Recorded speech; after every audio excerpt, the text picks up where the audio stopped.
Upgrading storage heaters to high heat retention storage heaters can add a good 7 points on the energy performance certificate of a property. Currently, you are unable to let a property that scores 39 or less,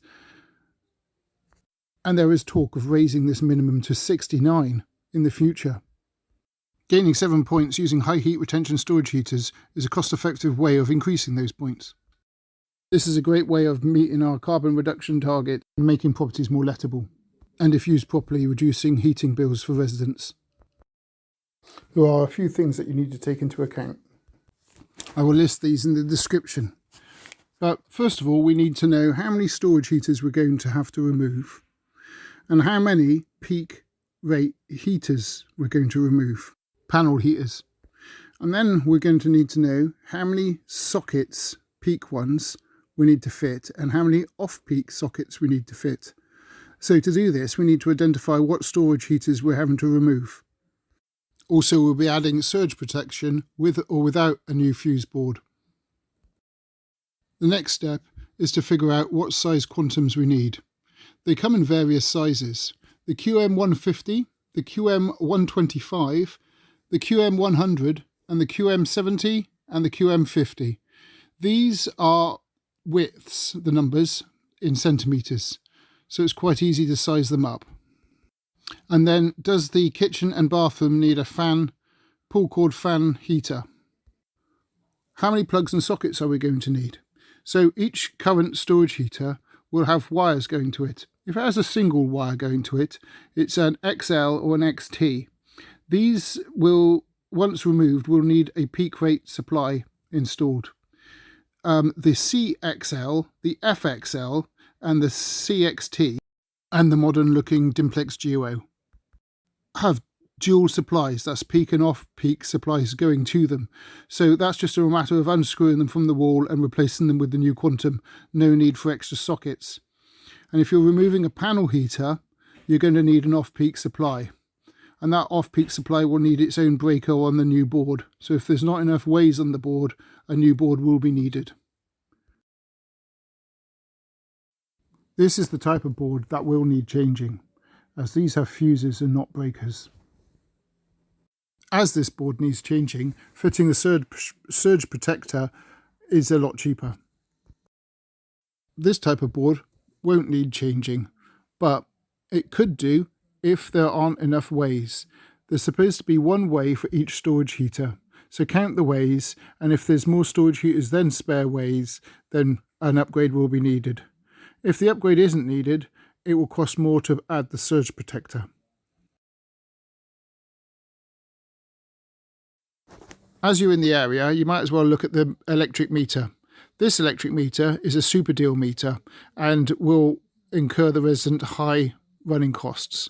It needs changing to an economy 7. The only way they can do that is to phone up their supplier and request a meter change. This will then do a tariff change for them and make it a lot cheaper. Economy 7 is what's needed. 7 hours of cheap electricity and then day rate for 24 hours a day. This is another common type of super deal meter. Super deal is a tariff by SSE. They're the only people who have it. If you have this type of meter, you won't be able to switch supplies unless you have your meter changed. I'll put the telephone number in for customer services in the description, but the resident needs to arrange this themselves. This is economy 7 meter, not a super deal meter. You can tell it has 2 rows of numbers. The box on the right hand side is a tele switch, which switches over from peak to off peak.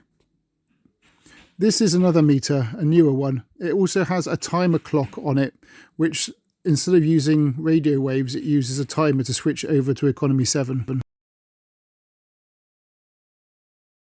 Then there's smart meters.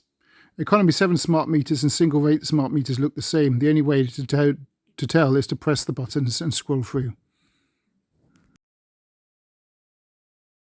It is important to check that there is an economy 7 meter present, otherwise the running costs will be astronomical.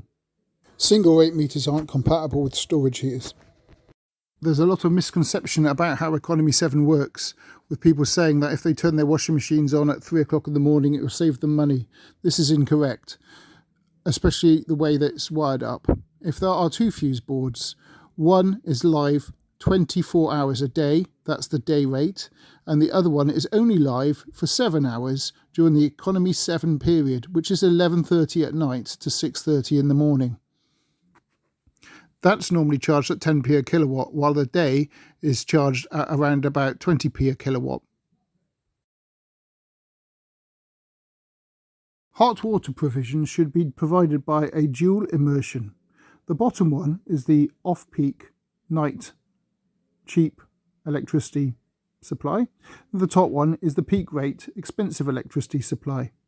The bottom one heats the whole tank up. When it reaches temperature, it stops heating the tank up. So the bottom one is the one to be left on. The top one is to be left off and only used in emergency if you run out of hot water. As you can see from the top diagram, some hot water storage vessels have a single element but still dual immersion. These will normally be accompanied by something that looks like this. The time switch uses the off-peak hot water, which reaches down to the bottom of the tank. And the dial uses the expensive electricity, which heats the top part of the tank. So even though it has one wire going to it, it uses dual immersion. Thanks for watching. Please hit the like button.